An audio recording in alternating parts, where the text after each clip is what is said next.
কোষ বিভব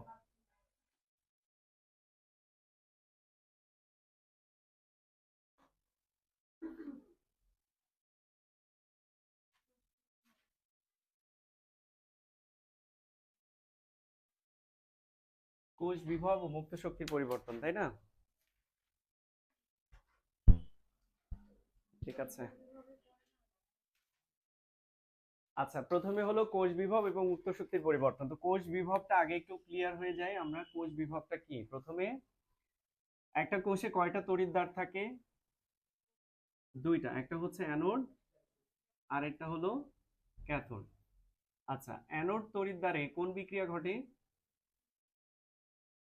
অ্যানোড তড়িৎদ্বারে জারণ বিক্রিয়া ঘটে, তাই না?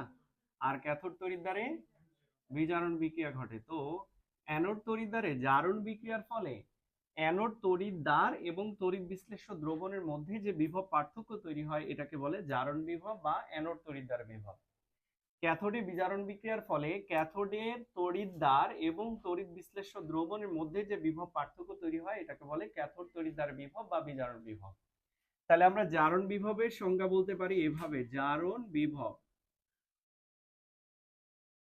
সেটা হচ্ছে অ্যানোডে জারণ বিক্রিয়ার ফলে, অ্যানোডে জারণ বিক্রিয়ার ফলে অ্যানোড ও তড়িৎ বিশ্লেষ্য দ্রবণের মধ্যে যে বিভব পার্থক্য তৈরি হয় তাকে অ্যানোড তড়িৎদ্বার বিভব বা জারণ বিভব বলে।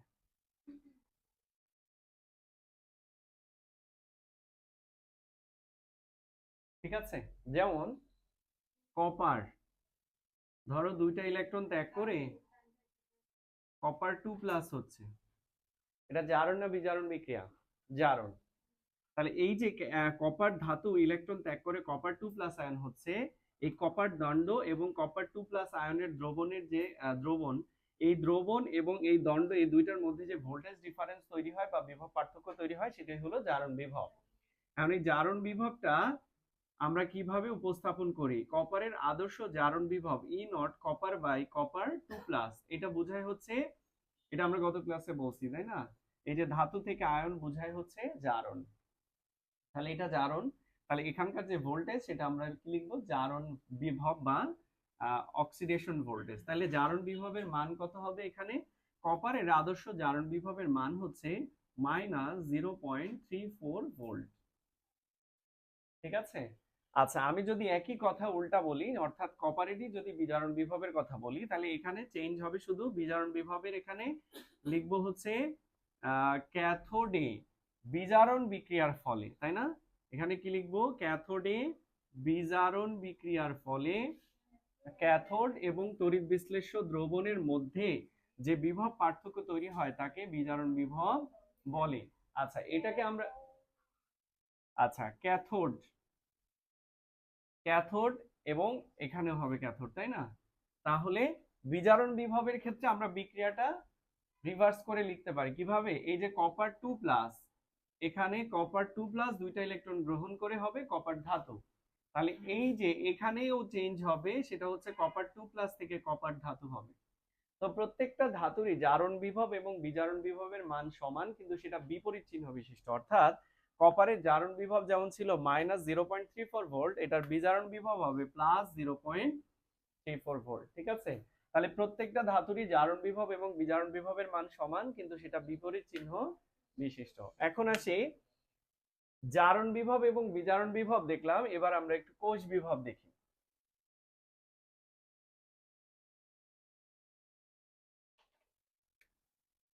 আচ্ছা, কোষ বিভব, কোষ বিভবটা হচ্ছে দুই ধরনের আছে। একটা আদর্শ কোষ বিভব, আদর্শ কোষ বিভব, আরেকটা হচ্ছে অনাদর্শ কোষ বিভব। আচ্ছা, আদর্শ কোষ বিভবকে কি দিয়ে প্রকাশ করে? আদর্শ কোষ বিভবকে ই নট সেল দিয়ে প্রকাশ করে, অনাদর্শ কোষ বিভবকে ই সেল দিয়ে প্রকাশ করে। ঠিক আছে, এই হলো আদর্শ এবং অনাদর্শ কোষ বিভব। তো আমরা প্রথমে আদর্শ কোষ বিভব নিয়ে কথা বলবো। তাহলে কোষ বিভবে আমরা যাচ্ছি হলো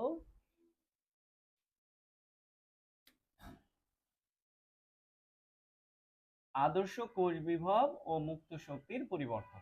এইটা এখন একটু দেখবো আমরা। তো আদর্শ কোষ বিভব, আদর্শ কোষ বিভব এটাকে প্রকাশ করে হচ্ছে ই নট সেল দিয়ে। আচ্ছা, তো কোষ বিভব কাকে বলে? অ্যানোডের জারণ বিভব, এই যে আমরা বললাম যে জারণ বিভব কোথায় পাওয়া যায়? অ্যানোডে, তাই না? আর বিজারণ বিভব কোথায় পাওয়া যায়? ক্যাথোডে। তাহলে বিজারণ বিভব, তো অ্যানোড আর ক্যাথোড মিলেই তো হয় কোষ। তাহলে অ্যানোডের জারণ বিভব আর ক্যাথোডের বিজারণ বিভবের মোট হবে কোষ বিভব। ঠিক আছে, তাহলে অ্যানোডের জারণ বিভব আর ক্যাথোডের বিজারণ বিভব এই দুটার সমষ্টি হলো কোষ বিভব। তো এটাকে আমরা যদি সূত্রে লিখি তাহলে এভাবে লিখবো, অ্যানোডের জারণ বিভব প্লাস ক্যাথোডের বিজারণ বিভব।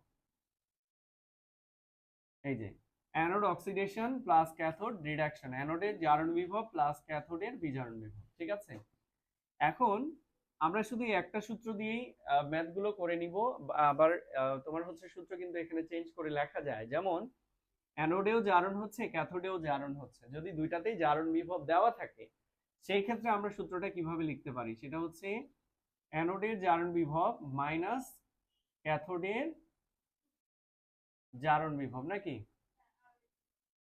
যদি দুইটাতেই জারণ বিভব থাকে, আমরা তো জানি অ্যানোডে জারণ হয় আর ক্যাথোডে বিজারণ হয়, তো যদি ক্যাথোডেও জারণ বিভব দেওয়া থাকে সেই ক্ষেত্রে আমরা সূত্রটা কিভাবে লিখতে পারি? সেটা হচ্ছে অ্যানোডের জারণ বিভব মাইনাস ক্যাথোডের জারণ বিভব। এরপরে হচ্ছে যদি দুইটাতে বিজারণ হয়, ক্যাথোডেও বিজারণ অ্যানোডেও বিজারণ বিভব দেওয়া, তাহলে ক্যাথোডের বিজারণটা আগে নিয়ে আসবো। ক্যাথোডের বিজারণ বিভব মাইনাস অ্যানোডের বিজারণ বিভব। ওকে, এই হলো সূত্র। তাহলে আমরা এই তিনটা সূত্র কখন কোনটা অ্যাপ্লাই করব এটা মানের উপর ডিপেন্ড করবে, তবে আমি মনে করি যে তিনটা সূত্রের দরকার নেই, আমরা শুধু একটা সূত্র মনে রাখবো, সেটা হচ্ছে অ্যানোডের জারণ বিভব প্লাস ক্যাথোডের বিজারণ বিভব। এবার বিভব যেভাবেই দেওয়া থাকুক না কেন, আমার সূত্রের জন্য যেটা দরকার আমি সেটাতে কনভার্ট করে নিব। ঠিক আছে, ধরে নাও ক্যাথোডেও জারণ দেওয়া, আমি এটা বিজারণে করে নিব, কারণ আমি জানি জারণ বিভব আর বিজারণ বিভব সমান, শুধু বিপরীত চিহ্ন বিশিষ্ট। তো জারণ বিভব যদি মাইনাসে থাকে বিজারণ বিভব প্লাসে নিয়ে নিব আমি। ঠিক আছে, তাইলে আর এত বেশি ঝামেলা হবে না। তাহলে একটা সূত্রে মনে রাখি, অ্যানোডের জারণ বিভবের সাথে আমরা যদি ক্যাথোডের বিজারণ বিভব যোগ করি তাহলে আমরা কোষ বিভব পেয়ে যাব। এখন কোষ বিভব গেল, এরপরে আমাদের একটু দেখতে হবে মুক্ত শক্তির পরিবর্তন বিষয়টা। এখানে লিখি মুক্ত শক্তির পরিবর্তন। হ্যাঁ, আদর্শ কোষ বিভবে আদর্শ কোষের ক্ষেত্রে মুক্ত শক্তির পরিবর্তন হচ্ছে ডেল জি নট দিয়ে প্রকাশ করা। ডেল জি নট সমান হচ্ছে minus NF E not cell. ঠিক আছে, এখন সূত্রটা আসলো কোত্থেকে একটু দেখি। দেখো, মুক্ত শক্তির পরিবর্তন, শক্তি সূত্র কি? ই সমান ডাব্লিউ বাই কিউ, তাই না? আচ্ছা, তাহলে ডাব্লিউ সমান আমরা কি লিখতে পারি?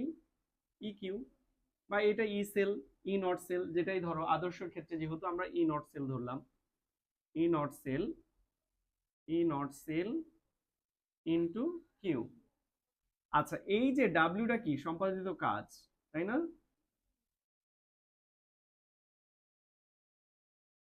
সম্পাদিত কাজ। আচ্ছা, আমরা এখানে কি নিয়ে আলোচনা করতেছি? তড়িৎ কোষ নিয়ে আলোচনা করতেছি, তাই না? তাহলে এই কাজটা কার? তড়িৎ কোষের। এখন তড়িৎ কোষ কি দিয়ে কাজ করে? বিদ্যুৎ শক্তি দিয়ে, তাই না? এখন একটা তড়িৎ কোষ কতটুকু কাজ করতে পারবে এটা কিসের উপর ডিপেন্ড করে? তড়িৎ শক্তির উপর। তড়িৎ শক্তিটা কিসের উপর নির্ভর করে? যেখানে কি পরিমাণ তড়িৎ শক্তি উৎপন্ন হচ্ছে এটা কিসের উপর নির্ভর করে? প্রবাহিত ইলেকট্রনের উপর, তাই না? তার মানে একটা কোষ কি পরিমাণ বিদ্যুৎ উৎপাদন করবে তার উপর সেটা ডিপেন্ড করে হচ্ছে উৎপন্ন ইলেকট্রনের উপর, এবং তার উপর ডিপেন্ড করে হচ্ছে সম্পাদিত কাজের মান। তার মানে একটা কোষ ম্যাক্সিমাম কি পরিমাণ ইলেকট্রন তৈরি করতে পারবে, ইলেকট্রন প্রস্তুত করতে পারবে, ইলেকট্রনের প্রবাহ তৈরি করতে পারবে, সেটাই হচ্ছে সম্পাদিত কাজের মান। এখন আমি এটা ধরে নিলাম যে সম্পাদিত কাজ হবে ম্যাক্সিমাম যে পরিমাণ ইলেকট্রন এখানে প্রডিউস হবে ইকুয়ালস হচ্ছে E not cell into Q. Q সমান কি বলেন তো? এনএফ। এনএফ। ওকে। আচ্ছা, এখন এই যে সম্পাদিত কাজ, এইটা পজিটিভ এবং নেগেটিভ দুই ধরনের হতে পারে। এখন কখন পজিটিভ হবে কখন নেগেটিভ হবে এটা ডিপেন্ড করে কাজ কিভাবে হচ্ছে। যদি ধরে নাও কোষ একটা সিস্টেম, সিস্টেম যদি বাইরে গিয়ে কাজ করে তাহলে কাজটা হবে নেগেটিভ, আর যদি বাইরে থেকে সিস্টেমের উপরে এসে কাজ হয় তাহলে কাজটা হবে পজিটিভ। তাহলে দেখো তো, এই যে বিদ্যুৎ উৎপাদন হচ্ছে, সেই উৎপাদিত বিদ্যুৎ বাইরে গিয়ে কাজ করতেছে না? তাহলে মানে কি সিস্টেম সারাউন্ডিংসে বা বাইরে গিয়ে কাজ করতেছে, তো এই ধরনের কাজকে নেগেটিভ কাজ বলে। তো সেই ক্ষেত্রে আমরা এই সম্পাদিত কাজকে মাইনাস ধরতে পারি, ঠিক আছে? এখন কি পরিমাণ কাজ হবে এইটাই তো হচ্ছে, কাজ কিসের উপর ডিপেন্ড করে? শক্তির উপরে, তাই না? তাহলে কাজ কতটুকু হবে এটা ডিপেন্ড করে মুক্ত শক্তির উপরে। তো মুক্ত শক্তিকে আমরা কি দিয়ে প্রকাশ করি? ডেল জি দিয়ে। তো যেহেতু আদর্শ কোষ এই জন্য আমরা এটাকে কি লিখবো? Del G nought. ক্লিয়ার? আচ্ছা, তাহলে ডেল জি নট সমান আমরা কি লিখবো? Minus NF E not cell. Minus কেন হলো বুঝলাম? আচ্ছা, ওকে। এই হলো আমাদের ডেল জি নটের সমীকরণ, অর্থাৎ মুক্ত শক্তির পরিবর্তনের সমীকরণ। এখন যদি আমাদের ই নট সেল জানা থাকে তাহলে আমরা মুক্ত শক্তির পরিবর্তন বের করতে পারবো। তাহলে যদি মুক্ত শক্তির পরিবর্তন চায় সেক্ষেত্রে তোমাকে ই নট সেল বের করেই তারপরে মুক্ত শক্তির পরিবর্তন বের করতে হবে। তো আমরা চলো এবার একটু ম্যাথ দেখি।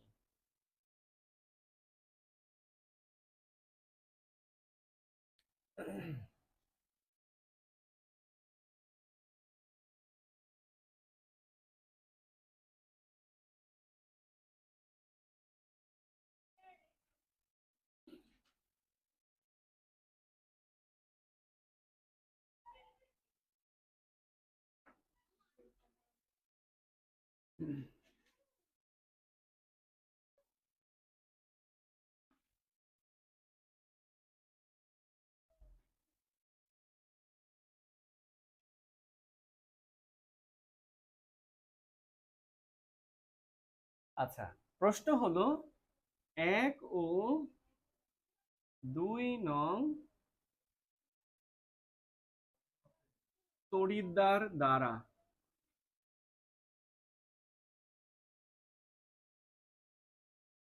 গঠিত কোষের কোষ বিভব নির্ণয় করো। ঠিক আছে? 1 ও 2 নং তড়িৎদ্বার দ্বারা গঠিত কোষের কোষ বিভব নির্ণয় করো। তো কোষ বিভব হচ্ছে, আমরা আদর্শ কোষ বিভব অর্থাৎ ই নট সেল বের করব। তো ই নট সেল বের করতে হলে এই যে কোষ বিভব ই নট সেল সমান হচ্ছে অ্যানোডের জারণ বিভব প্লাস ক্যাথোডের বিজারণ বিভব। আচ্ছা, অ্যানোডের জারণ বিভব আর ক্যাথোডের বিজারণ বিভব যে বসাবো, আমি কি জানি যে এই দুইটার মধ্যে কোনটা অ্যানোড? তাহলে এখন কাজ কি? অ্যানোড চিহ্নিত করো। আচ্ছা, অ্যানোড কিভাবে চিনবো? অ্যানোড চিহ্নিতকরণ। আচ্ছা, অ্যানোডটা কিভাবে চেনা যায়? একটা একটা শর্ত মনে রাখলেই হবে, সেটা হচ্ছে যার জারণ বিভব বেশি সে অ্যানোড হবে। যার জারণ বিভব বেশি সেটাই অ্যানোড হবে, আর যার জারণ বিভব বেশি তার বিজারণ বিভব কম। তার মানে উল্টা দিয়ে যদি মনে রাখি, অর্থাৎ বিজারণ বিভব দিয়ে যদি মনে রাখি, তাহলে যার বিজারণ বিভব কম সে অ্যানোড হবে। এখন এইখানে দেখো, এই যে দুইটা তড়িৎদ্বার দেওয়া, এই দুইটার একটা জারণ আর একটা বিজারণ দেওয়া, তাই না? তো এটার জারণ বিভব দেওয়া, এটার বিজারণ বিভব। তাহলে আমি তুলনা করে বলতে পারতেছি না যে কার জারণ বিভব বেশি, এই জন্য দুইটাকে জারণে কনভার্ট করে দেখতে হবে। যেমন এটার জারণ কত? Plus 1.66 volt. এটার যদি জারণ বিভব বের করি তাহলে বি থেকে বি টু প্লাস, এটা হবে মাইনাস 0.34 ভোল্ট। তাহলে এটার জারণ বিভব বেশি, তার মানে এটা হবে অ্যানোড আর এটা হবে ক্যাথোড। তাহলে আমরা এখানে মান বসাই, ই নট এ থেকে A two plus plus E naught B two plus থেকে বি। আচ্ছা, মান বসানোর সময় কিন্তু আমি বিজারণ বিভবটাই বসাবো, কারণ ক্যাথোডে বিজারণ হয়। তাহলে এটার অ্যানোড জারণ বিভব হচ্ছে 1.66 প্লাস এটার বিজারণ বিভব হচ্ছে 0.34। তার মানে হচ্ছে 1.99 ভোল্ট। ঠিক আছে, এই হলো আমাদের এই কোষের এই অ্যানোড এবং ক্যাথোড এই দুইটা তড়িৎদ্বার দ্বারা গঠিত কোষের কোষ বিভব। এখন যদি মুক্ত শক্তির পরিবর্তন চাই তাহলে আমরা এটা কিভাবে সলভ করতে পারি? ধরো মুক্ত শক্তির পরিবর্তনকে কি দিয়ে প্রকাশ করে? ডেল জি নট সমান minus NF E not cell. আচ্ছা, এখানে সবগুলো রাশি সম্পর্কে আমরা জানি কিনা? এন হচ্ছে আদান প্রদানকৃত ইলেকট্রন সংখ্যা, আদান প্রদানকৃত ইলেকট্রন সংখ্যা, ঠিক আছে। আর এফ হলো ফ্যারাডের ধ্রুবকের মান কত? 96,500 কুলম্ব। আর ই নট সেলের মান তো এই যে আমি এখান থেকে পাইছি, তাই না? তাহলে আমরা মান বসাই, মাইনাস এন এর মান কত? এখানে দেখো তো কয়টা ইলেকট্রন আদান প্রদান হয়েছে। হ্যাঁ, যদি এখানে সামঞ্জস্য না থাকে, ধরে নাও এখানে 3+ আর এখানে 2+ আছে, তাহলে আদান প্রদান কিন্তু ইলেকট্রন সংখ্যা বুঝতে হলে তোমাকে আবার বিক্রিয়া করতে হবে। বুঝতে পারছো? অ্যানোডের বিক্রিয়া ক্যাথোডের বিক্রিয়া করে দেখতে হবে কয়টা ইলেকট্রন আদান প্রদান হচ্ছে সমতা করে। যেমন আমি কথার কথা ধরো এটা বলেই দিই, ধরে নাও এটা 3+ আর এটা 2+, ঠিক আছে। তখন তোমাকে বিক্রিয়া করতে হবে যে এখানে অ্যানোডের বিক্রিয়াটা কি? অ্যানোডের বিক্রিয়া হচ্ছে এ 3টা ইলেকট্রন ত্যাগ করে এ 3+ হচ্ছে, তাই তো। আর ক্যাথোডের বিক্রিয়াটা কি? ক্যাথোডের বিক্রিয়াটা হচ্ছে B2+, 2টা ইলেকট্রন গ্রহণ করে বি হচ্ছে। এখানে কি ইলেকট্রন সমান হইলো?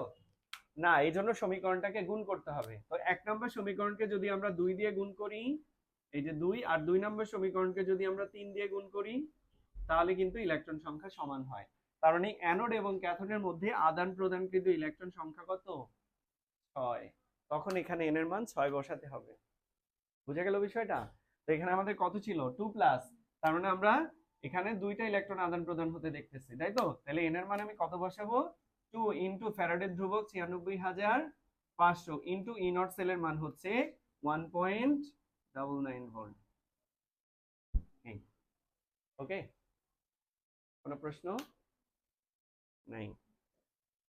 এই হচ্ছে আমাদের মুক্ত শক্তির পরিবর্তন।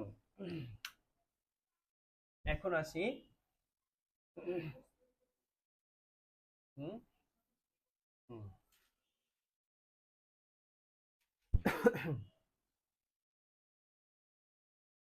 এটা ক্লিয়ার? এটা এখন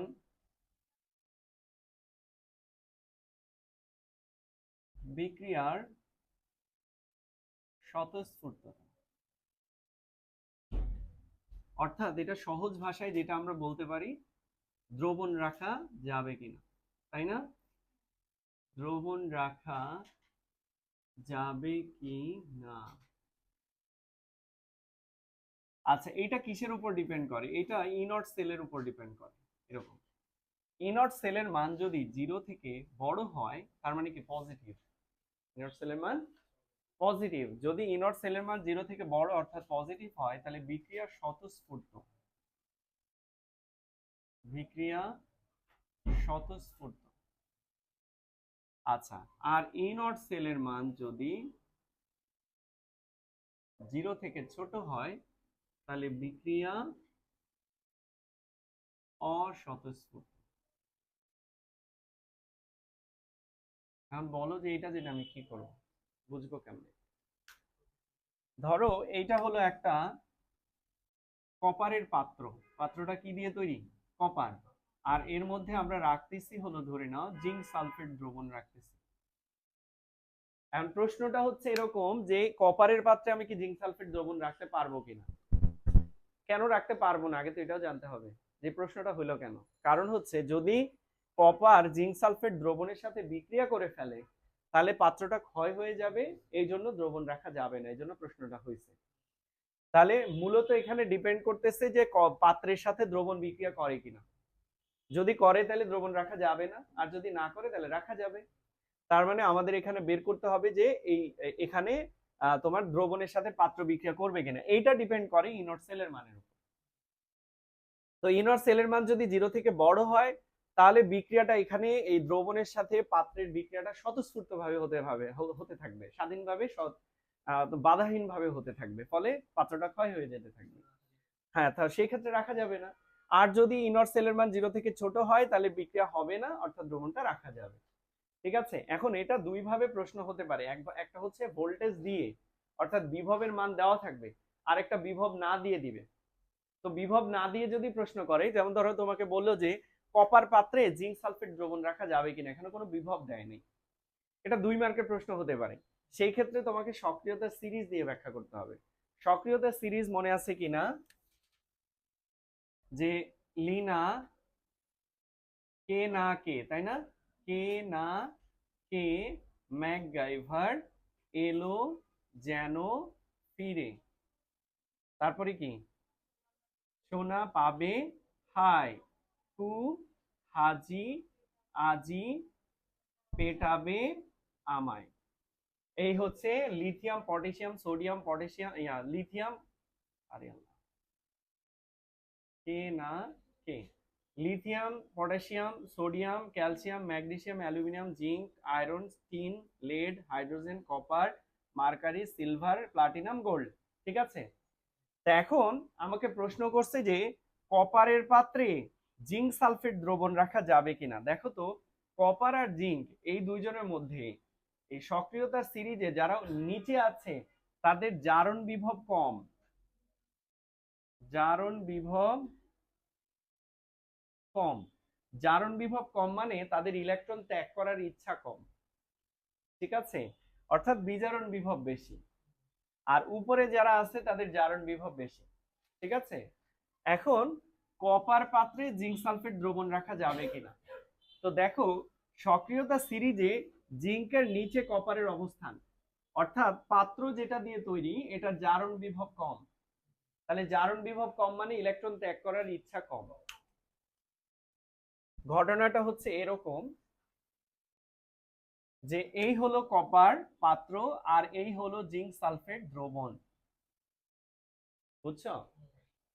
তো এখানে যদি বিক্রিয়া হয় তাহলে এখানে হবে কপার সালফেট প্লাস জিঙ্ক। দেখো তো, কপারের এখানে জারণ মান 0, এখানে কত, এখন কপারকে যদি +2 হতে হয় তাহলে জারণ বিক্রিয়া করতে হবে, তা কিন্তু এই যে জিঙ্কের উপস্থিতিতে কপার, যদি আমি চিন্তা করি এই দুজনের মধ্যে কপারের জারণ বিভব কম, কারণ নিচে অবস্থান করে, তাহলে ওর ইলেকট্রন ত্যাগ করার ইচ্ছা কম, তার মানে কপার 2+ হবে না। কপার 2+ না হলে বিক্রিয়া হবে না, তার মানে কি জিঙ্ক সালফেট দ্রবণের সাথে কপার পাত্র বিক্রিয়া অংশগ্রহণ করবে না। যদি না করে তাহলে পাত্রে রাখা যাবে, দীর্ঘদিন এটা সংরক্ষণ করা যাবে। ঠিক আছে, কিন্তু যদি এটা উল্টা হতো, ধরো জিঙ্কের পাত্রে কপার সালফেট দ্রবণ রাখা যাবে কিনা, রাখা যাবে, যাবে না। কেন, দেখো, কারণ পাত্রটা দেখো কপার আর জিঙ্কের মধ্যে সক্রিয়তা সিরিজে জিঙ্ক উপরে অবস্থান করে, তাহলে এটা জারণ বিভব বেশি, অর্থাৎ ইলেকট্রন ত্যাগ করার ইচ্ছা বেশি, তখন ওই ইলেকট্রন ত্যাগ করে সালফেটকে নিয়ে এখানে জিঙ্ক সালফেট তৈরি করে ফেলবে, আর এখানে কপারকে আলাদা করে দেবে। বুঝতে পারছো কথাটা, এই আকৃষ্ট করে ফেলছে একে এরকম। হ্যাঁ, এটা একটা উদাহরণ দিতে মন চাচ্ছে, দিব। এ হলো রোজা, বেশ ভালো সুন্দরী, হ্যালো মিথিলা, আর এ হলো তাহসান। এই দেখো রোজা তাহসান, তাহসান এখন রোজা রাখা শুরু করছে। আর এই যে মিথিলা, ওর ধর্মকর্ম নাই, এখন হিন্দুদের সাথে ওটা ব্যবসা করে। বুঝতে পারছো বিষয়টা, তাহলে একে সরাতে পারবে কিনা এটার উপর ডিপেন্ড করে যে দ্রবণ রাখা যাবে কিনা। আচ্ছা, এমনি দুষ্টুমি যেটা বললাম। তাহলে কপারের পাত্রে জিঙ্ক সালফেট দ্রবণ রাখা যাবে, কিন্তু জিঙ্ক সালফেট দ্রবণে কপার পাত্র, জিঙ্কের পাত্রে কপার সালফেট দ্রবণ রাখা যাবে না। তো যদি 2 মার্কের প্রশ্ন হয় তাহলে সক্রিয়তা সিরিজ দিয়ে বলবা। আমি আবার উত্তরটা বলি, ভালো করে খেয়াল করবা, কপার পাত্রে জিঙ্ক সালফেট দ্রবণ রাখা যাবে কিনা, প্রশ্ন হচ্ছে এটা। তো তুমি বলবা সক্রিয়তার সিরিজে, ধাতুর সক্রিয়তার সিরিজে জিঙ্কের নিচে কপারের অবস্থান, তাই কপারের জারণ বিভব কম কিন্তু বিজারণ বিভব বেশি। তাই জিঙ্ক সালফেট দ্রবণের সাথে কপার ধাতব দণ্ড বিক্রিয়া অংশগ্রহণ করে না বা কপার বিক্রিয়া অংশগ্রহণ করে না। তাই কপার পাত্রে জিঙ্ক সালফেট দ্রবণ দীর্ঘদিন সংরক্ষণ করা যাবে। এটা গেল একটা। আর যদি উল্টা আসে যে জিঙ্ক পাত্রে কপার সালফেট দ্রবণ রাখা যাবে কিনা, তাহলে বলবা যে সক্রিয়তা সিরিজে, ধাতু সক্রিয়তা সিরিজে জিঙ্কের নিচে কপারের অবস্থান বা কপারের উপরে জিঙ্কের অবস্থান, তাই জিঙ্কের জারণ বিভব বেশি। তাই কপার সালফেট দ্রবণের সাথে জিঙ্ক পাত্র বিক্রিয়ায় অংশগ্রহণ করবে এবং জিঙ্ক সালফেট ও কপার পরিণত করবে। ঠিক আছে, হ্যাঁ বিক্রিয়া দিতে হবে, ফলে ধীরে ধীরে পাত্র ক্ষয়প্রাপ্ত হয়ে যাবে। তাই জিঙ্ক পাত্রে কপার সালফেট দ্রবণ রাখা যাবে না। এটা গেল ব্যাখ্যা। এখন আসি, আমরা যদি ম্যাথ দিয়ে এই কোশ্চেনটা সলভ করতে চাই তাহলে ম্যাথ দিয়ে কিভাবে করব, সেটা হচ্ছে ই নট সেলের মান বের করব। যেমন এই কোশ্চেনটাই ধরো তোমাকে দিল যে জিঙ্ক পাত্রে কপার সালফেট দ্রবণ রাখা যাবে কিনা, তাহলে জিঙ্ক 2+ থেকে জিঙ্ক, এখানে বিভব দেওয়া হচ্ছে 0.76 ভোল্ট, সরি -0.76 ভোল্ট, আর ই নট কপার 2+ থেকে কপার প্লাস 0.34 ভোল্ট, এই হলো তোমার বিভব দেওয়া আছে। তা এখন যদি বলে যে জিঙ্ক পাত্রে কপার সালফেট দ্রবণ দীর্ঘদিন সংরক্ষণ করা যাবে কিনা, সেক্ষেত্রে তোমাকে কি বের করতে হবে, ই নট সেল বের করতে হবে। তো ই নট সেলের সূত্র কি, anode oxidation plus cathode reduction. এখন তোমার অ্যানোড কোনটা বাছাই করো, এই দুইটার মধ্যে দুইটারই বিজারণ বিভব দেওয়া, তো বিজারণ বিভব যার কম সে অ্যানোড হয়, এটাই তো বলছিলাম। কিন্তু এই পাত্রে দ্রবণ রাখা যাবে কিনা, দীর্ঘদিন সংরক্ষণ করা যাবে কিনা, এই টাইপের প্রশ্নগুলোতে বিভব দিয়ে অ্যানোড নির্বাচন করা যাবে না। ক্লিয়ার? তাহলে কিভাবে অ্যানোড নির্বাচন করব, সেটা হচ্ছে পাত্র সব সময় অ্যানোড, পাত্র সব সময় অ্যানোড। ঠিক আছে, তাহলে এখানে পাত্র কি দিয়ে তৈরি, পাত্র কি দিয়ে তৈরি, জিঙ্ক, তাহলে জিঙ্কটা অ্যানোডে হবে। যদি এখানে পাত্র কপারের হতো তাহলে কপার অ্যানোড হতো। ঠিক আছে, তাহলে আমরা বিভব যদি বসাই তাহলে জিঙ্কের জারণ বিভব বসাবো, যেহেতু জিঙ্কটা অ্যানোড, কারণ জিঙ্ক পাত্র। কথা ক্লিয়ার? তাহলে জিঙ্কের জারণ বিভব বসালে এই যে বিজারণ বিভব দেওয়া আছে, জারণ বিভব কি হবে, প্লাস 0.76 ভোল্ট, প্লাস কপারের বিজারণ বিভব বসাবো কত, 0.34 ভোল্ট, তাহলে টোটাল ভোল্টেজ কত আসতেছে, 1.1 ভোল্ট। তাহলে এই দেখো বিভবের মান প্লাসে আসছে, প্লাসে আসছে মানে কি, ই নট সেলের মান 0 থেকে বড় আসলো। তো 0 থেকে বড় মানে কি, বিক্রিয়া স্বতঃস্ফূর্ত, অর্থাৎ রাখা যাবে না। দেখো যে কথাটা আমরা ব্যাখ্যা দিয়ে বললাম সেটা ম্যাথ দিয়েও প্রমাণিত হবে। বুঝাইতে পারলাম বিষয়টা? হ্যাঁ। আচ্ছা, এটা অনেকে প্রশ্ন করে যে আচ্ছা ই নট সেলের মান যদি 0 হয়, আছে না, মাথায় প্রশ্ন আছে না, ই নট সেলের মান যদি 0 হয়, বড় আর ছোট তো বললেন, 0 যদি, আর ভাই 0 যদি হয় তো ভোল্টেজই হয় ক্রিয়েট হয় নাই, ওটা তো কোষই হবে না। বুঝতে পারছো, ওখানে তো বিক্রিয়াই হবে না, বিক্রিয়াই হচ্ছে না, তাহলে কোষ কেমনে হয়, তাহলে এটা এক্সিস্ট করে না এই প্রশ্ন। ঠিক আছে, আচ্ছা এই গেল ই নট সেল আর মুক্ত শক্তির পরিবর্তন দ্রবণ পাত্রে রাখা যাবে কিনা, আমরা এই টাইপের কোশ্চেন গুলো সলভ করলাম। এইবার আমরা যাব কোষ বিভবের ক্ষেত্রে যদি অনাদর্শ কোষ বিভব হয়, অনাদর্শ কোষ বিভব ও মুক্ত শক্তির পরিবর্তন। তো অনাদর্শ কোষ তুমি বুঝবা কেমনি যে এটা আদর্শ না অনাদর্শ, সেটা হচ্ছে যদি দেখো, খেয়াল করবা, আদর্শ কেসটা মনে রাখলেই অনাদর্শ বুঝতে পারবা। আদর্শ কেস হলো 25°C 1 অ্যাটমসফিয়ার চাপ আর 1 মোলার ঘনমাত্রা, এইগুলো হচ্ছে আদর্শ কেস। এর বাইরে যে কোনো একটা মান, ঘনমাত্রা বলো, তাপমাত্রা বলো, চাপ বলো, যে কোনো একটা যদি এই মান থেকে চেঞ্জ করে দেয় তাহলে সেটা অনাদর্শ। বুঝতে পারছো বিষয়টা? তো এখন অনাদর্শ কোষের বিভব নির্ণয় করতে আমরা কোন সূত্রের সাহায্য নিই, সেটা হচ্ছে নার্নস সমীকরণ। তো নার্নস সমীকরণটা আমরা একটু লিখি, পরে দেখাবো যে সমীকরণটা কিভাবে আসলো। প্রথমে দেখো নার্নস সমীকরণ বা অনাদর্শ কোষ বিভবকে ই সেল দিয়ে প্রকাশ করে। ই সেল সমান ই নট সেল, তারপর মাইনাস RT/NF ln Q, আচ্ছা কিউটা কি এখানে? কিউ সমান হচ্ছে উৎপাদের মোলার ঘনমাত্রা, উৎপাদের মোলার ঘনমাত্রা বাই বিক্রিয়কের মোলার ঘনমাত্রা।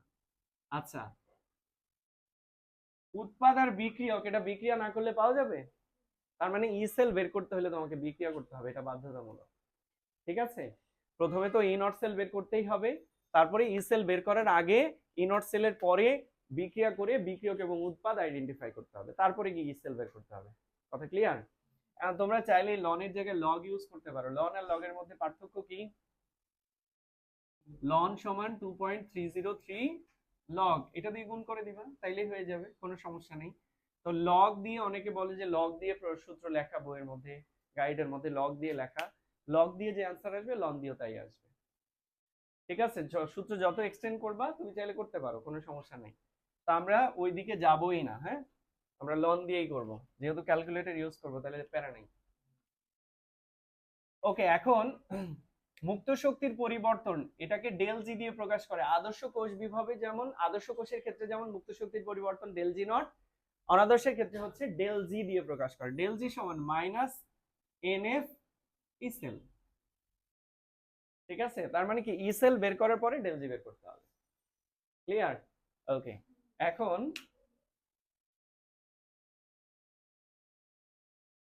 এখন আমরা তড়িৎদ্বার বিভব নিয়ে একটু বলি। অনাদর্শ তড়িৎদ্বার বিভব, অনাদর্শ তড়িৎদ্বার বিভব, এখান থেকে একটা প্রশ্ন সলভ করি। যেমন ধরো তোমাকে বললো 25 ডিগ্রি সেলসিয়াস তাপমাত্রায়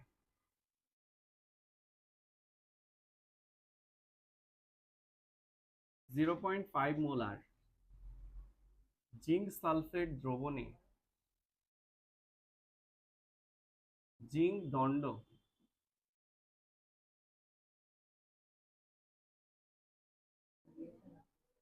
নিমজ্জিত করলে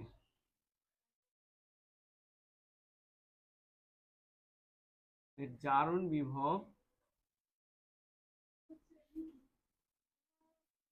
কত হবে? একটু খেয়াল করবা, কথা বলো না। এই হলো জিঙ্ক সালফেট দ্রবণ, এর মধ্যে জিঙ্ক দণ্ডটা নিমজ্জিত করা। এই দ্রবণের ঘনমাত্রা হচ্ছে 0.5 মোলার।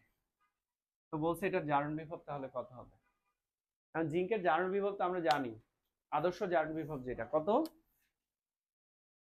ই নট জিঙ্ক থেকে জিঙ্ক 2 প্লাস, এটার মান কত? প্লাস 0.76 ভোল্ট, তাই না?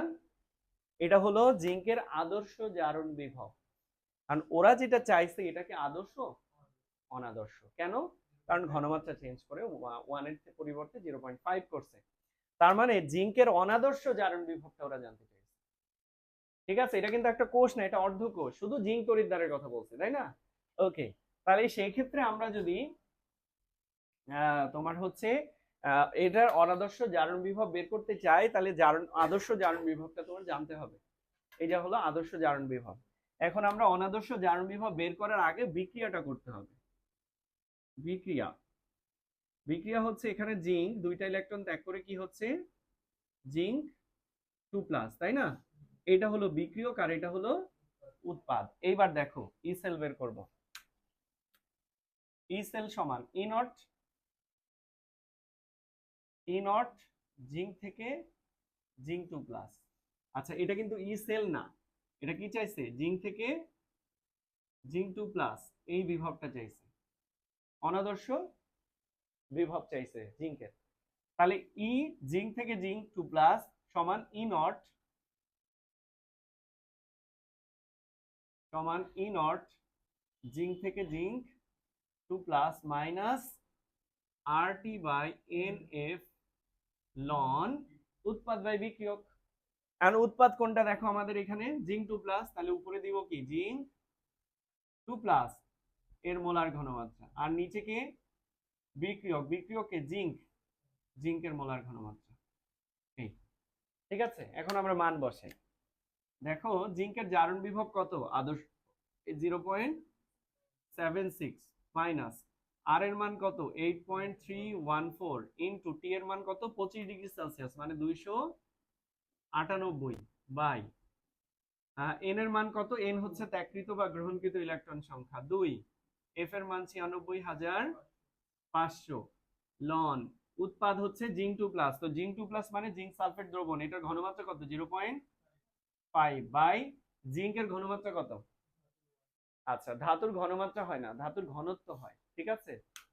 তো হিসেবের সুবিধার জন্য সব ক্ষেত্রে এই ম্যাথগুলো সব ক্ষেত্রে ধাতুর ঘনমাত্রা 1 ধরে নেওয়া হয়, তাহলে আমরা এখানে 1 ধরে নিব। তাহলে ক্যালকুলেশন করলে আমরা এখানে জিঙ্কের অনাদর্শ জারণ বিভব অর্থাৎ 0.2 মোলার ঘনমাত্রার দ্রবণের জারণ বিভব কত হবে পেয়ে যাব। বুঝতে পারছি বিষয়টা?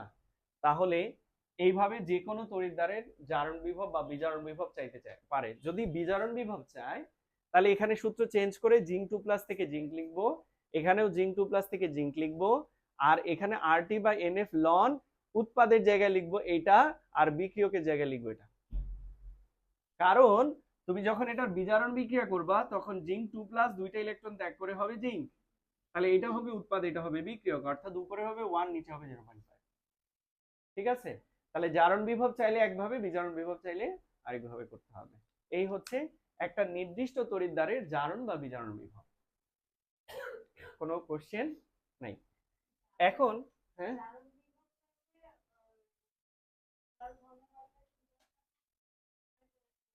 জারণ বিভব যদি চায় তাহলে তো এটা চেঞ্জ হবে বিক্রিয়া, যেমন এটা জারণ বিভব বের করছি তাই না, এই জন্য ধাতু থেকে আয়ন লিখছি, তো এখানেও বিক্রিয়াটা ওইভাবে করব, জিঙ্ক দুইটা ইলেকট্রন ত্যাগ করে জিঙ্ক 2+ হইছে, ঠিক আছে। আর যদি বিজারণ বিভব চায় তাহলে বিজারণ বিক্রিয়া করতে হবে। বিজারণ বিক্রিয়া কোনটা, জিঙ্ক 2+ দুইটা ইলেকট্রন গ্রহণ করে জিঙ্ক ধাতু হবে, সেক্ষেত্রে এইটা হবে কি উৎপাদ আর এইটা হবে কি বিক্রিয়ক, তার মানে এখানে চেঞ্জ হবে, এই যে উপরে যাবে জিঙ্ক আর নিচে আসবে জিঙ্ক 2+, এবং ঘনমাত্রা চেঞ্জ করে উপরে লিখবো 1 আর নিচে লিখবো 0.5, এই চেঞ্জ, ঠিক আছে।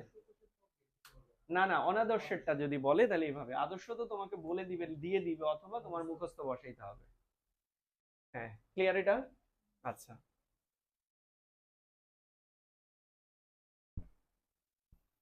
এরপর অনাদর্শ কোষ বিভব, এটা আমরা তড়িৎদ্বার বিভব বের করছি।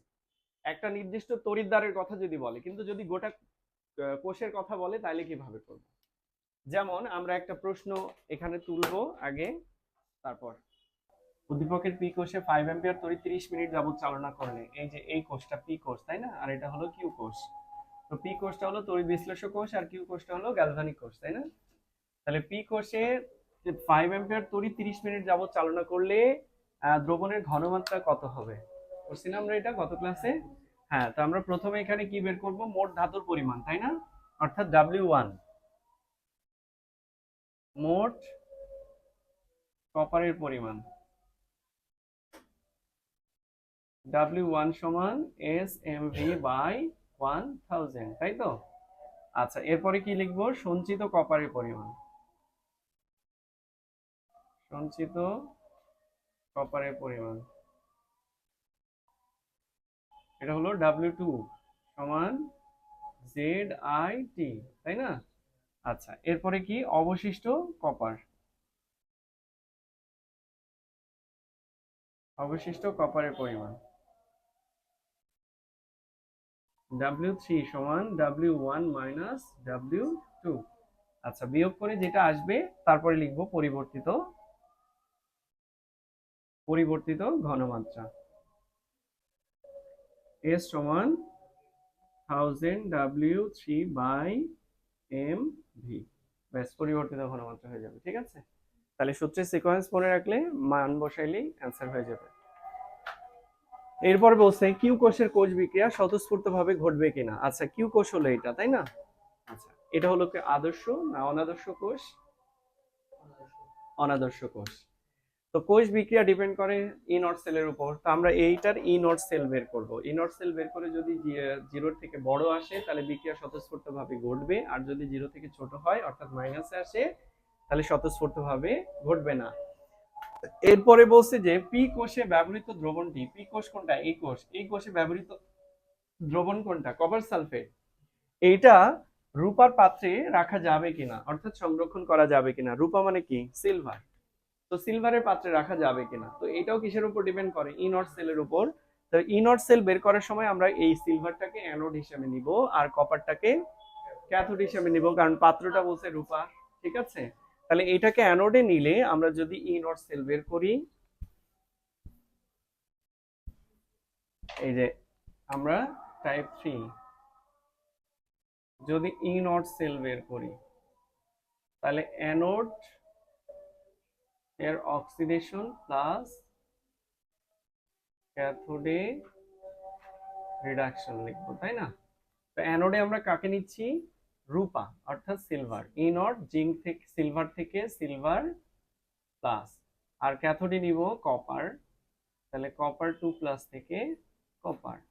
তো এই সিলভারের জারণ বিভব কত? দেখো এখানে বিজারণ বিভব দেওয়া, জারণ বিভব হবে -0.80 প্লাস কপারের বিজারণ বিভব হচ্ছে 0.34, তাহলে হচ্ছে -0. তোমার 544। তাহলে কি আসলো? ই নট সেলের মান 0 থেকে ছোট, তাই না? 0 থেকে ছোট, তার মানে বিক্রিয়া অস্বতঃস্ফূর্ত, অর্থাৎ রাখা যাবে। এটা গেল টাইপ 3। এবার টাইপ 4 কি বলছে দেখো, পি কোষ ও কিউ কোষের তুলনামূলক বিশ্লেষণ করো। মানে কি? তড়িৎ বিশ্লেষ্য কোষ আর গ্যালভানিক কোষের মধ্যে পার্থক্য লিখতে হবে। ঠিক আছে, আচ্ছা। এরপর কিউ কোষের মুক্ত শক্তির পরিবর্তন, কিউ কোষ কোনটা? এটা, এটার মুক্ত শক্তির পরিবর্তন বের করতে হলে আগে ই সেল বের করতে হবে। তো এই কোশ্চেনটা আমরা একটু সলভ করব। প্রথমে আমরা কিউ কোষের ই নট সেল বের করতে হবে, যেহেতু এটা অনাদর্শ কোষ, অনাদর্শ কোষের কোষ বিভবকে ই সেল দিয়ে প্রকাশ করে। তো ই সেল বের করতে হলে আগে কি করতে হবে? ই নট সেল বের করতে হবে। তাহলে আমরা টাইপ 5 আগে ই নট সেল বের করি। ই নট সেল সমান অ্যানোড অক্সিডেশন, আমি সংক্ষেপে লিখি, অ্যানোডের অক্সিডেশন প্লাস ক্যাথোডের রিডাকশন। ঠিক আছে, এটাকে আবার এভাবে লেখা যায়, left oxidation plus right reduction.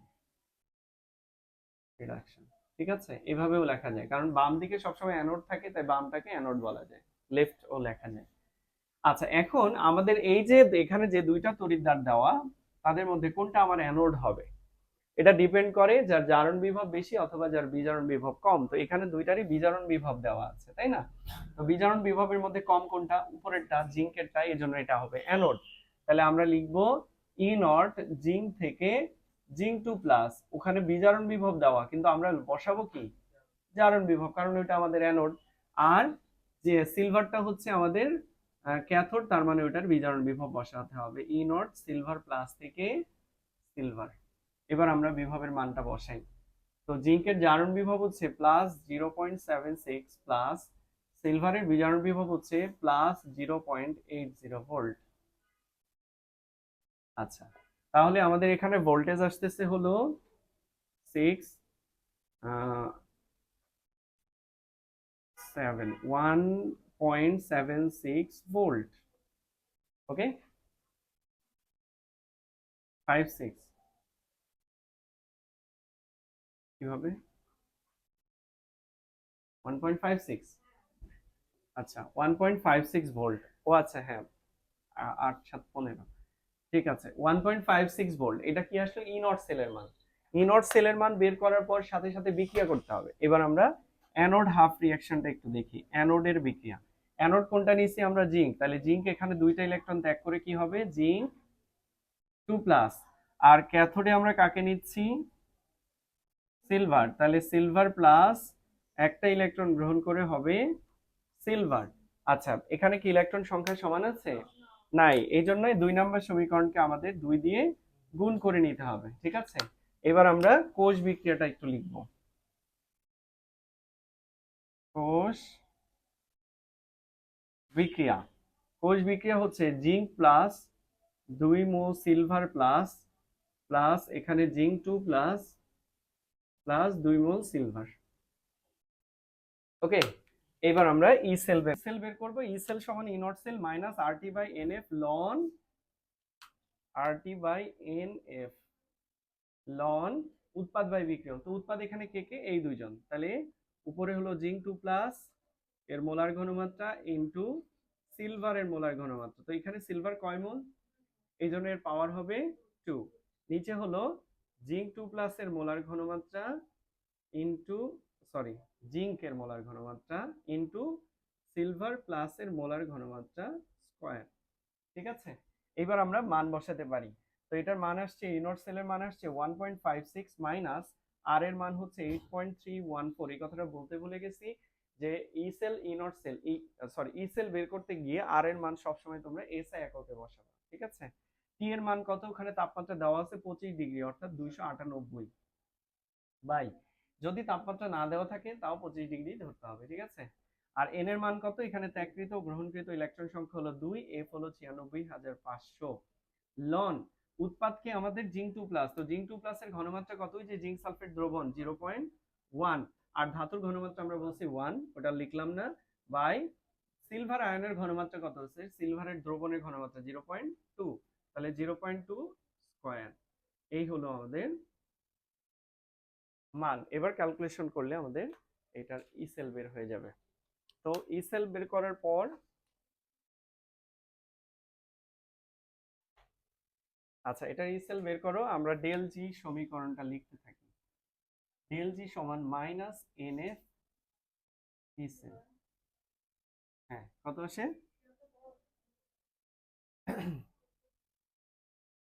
Minus N into 2 into 96,500 into E cell 1.54। তাহলে এই যে 1.54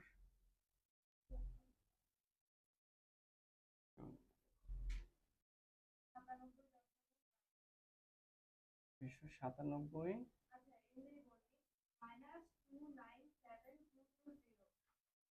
220 এত জুল। তাহলে এটাকে কিলো জুলে কনভার্ট করলে -297.22 কিলো জুল।